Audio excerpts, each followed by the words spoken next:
मैंने ना बहुत सारे लोगों को देखा है जो 2-2 साल ट्रेनिंग किया है सीए फॉर्म में, ठीक है, बट फिर भी ना उनको बेसिक काम तक नहीं आता। मतलब हमारा एक क्लाइंट है, एक ने 2-3 ऐसे क्लाइंट है जिनके अकाउंटेंट्स है। एक अकाउंटेंट से तो मैंने पर्सनली बात किया था, तो वो बता रही थी कि मैं सीए फॉर्म में मैंने भी काम किया है 2 साल, ऐसा ऐसा। बट छोटे छोटे चीजें पूछने के लिए वो मुझे बार बार कॉल करती रहती है। मतलब ऐसी ऐसी चीजें पूछने के लिए कॉल करती है, जैसे कि अगर आप सीए फॉर्म में काम किए हो ऑलरेडी, तो वो चीजें आपको पता ही होनी चाहिए। अब ना प्रॉब्लम क्या होता है, मैंने एक मेरे जूनियर में भी बहुत देखा था, मतलब जो जूनियर छोड़ के चला गया था बीच में। अब दो टाइप के देखो काम होते हैं नॉर्मली सीएफएम में, ठीक है। अब स्पेसिफिक काम नहीं बता रहा हूँ मैं, डिफिकल्टी लेवल बता रहा हूँ। एक इजी काम मिलेगा आपको, लेकिन वो लेंदी रहेगा बहुत, ठीक है। और एक शॉर्ट ऐसा काम मिलेगा जो बहुत ज्यादा शॉर्ट है, छोटा सा 5-10 मिनट का, बट उसमें आपको थोड़ा सा दिमाग लगाना है।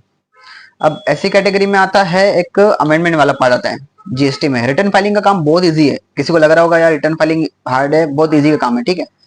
लेकिन उसमें जो एक डिफिकल्ट पार्ट आता है, डिफिकल्ट नहीं बट आपको थोड़ा सा सोचना है कि चीजों का इफेक्ट कैसा पड़ेगा।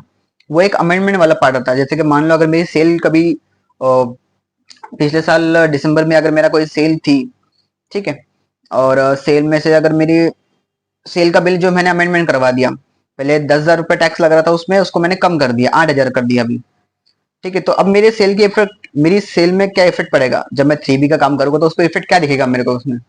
अमेंडमेंट तो कर दूंगा मैं जीएसटी R1 में, बट उसका इफेक्ट क्या दिखेगा। अब 10,000 से 2,000 मेरी कम हो गई, तो मेरा 2,000 माइनस में आएगा ना, ठीक है। माइनस में चला गया, फिर आपकी जो सेल होगी वो प्लस में होगी, जो उसका प्लस माइनस होकर जो भी है नेट इफेक्ट दिखेगा। उसके बाद आप उसको अपनी बुक्स में कैसे दिखाओगे, उसके बाद आप उसको जब समरी में कैसे दिखाओगे, जो क्लाइंट को भेजते हैं, ठीक है।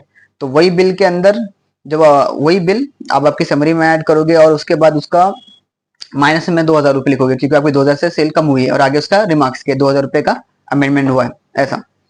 तो आपको समझना पड़ेगा कि चीजों का इफेक्ट कैसा पड़ा। तो वो एक थोड़ा सा सोचने वाला काम है। तो जब भी मैंने अब मैं मुझे आता है, तो मैंने सोचा अपने जूनियर को भी सिखाऊं। तो मैंने जूनियर को जब भी वो काम दिया ना कि भाई देखिए अमेंडमेंट करना है क्लाइंट का, ये कर दे, तो हर बार उसने अवॉइड किया बोल के कि अरे वो ना बहुत दिमाग, बहुत समझ में नहीं आता मुझे क्या है, आप ही कर लो प्लीज, मैं वो बाकी रिटर्न सब देखता हूँ मैं, बस वो वाला काम है आप कर लो। तो 10 में से कम 8 से 9 बार काम मैंने किया है अमेंडमेंट वाला, उसने एक ही बार किया था, बट वो भी बाद में फिर उस चीज को सीरियस लिया नहीं, जबकि वही इंपॉर्टेंट काम है। बाकी रिटर्न फाइलिंग का काम इजी है, आप रिटर्न भरते हो, समरी बना के भेजते हो, एंट्री करते हो, ये सब इजी काम, लेंदी काम है और इजी है, जैसा मैंने बताया। डिफिकल्ट पार्ट ये वाला आता है कि कोई केस हैंडल करना क्लाइंट का। मैं भी अभी सीख रहा हूँ केस हैंडल कैसे करते हैं, बट ये अमेंडमेंट वाला पार्ट आपको बहुत दिखने मिलेगा। और इसमें ही आप अगर बार बार अवॉइड करोगे काम को, तो आप सीखोगे क्या फिर। नॉर्मल काम के साथ में अगर आपको थोड़ा और ज्यादा सीखना है ना, तो ये सब जो हार्ड वाले काम आते हैं ना, इसको थोड़ा सा सीखने का ट्राई करो। इसलिए जो भी शॉर्ट काम आते हैं ना, ये जो लेंदी होते हैं, इजी वाले, वो तो आप कर ही रहे हो, वो ठीक है, बट साथ में ना ये थोड़े डिफिकल्ट वाले काम भी पकड़ो।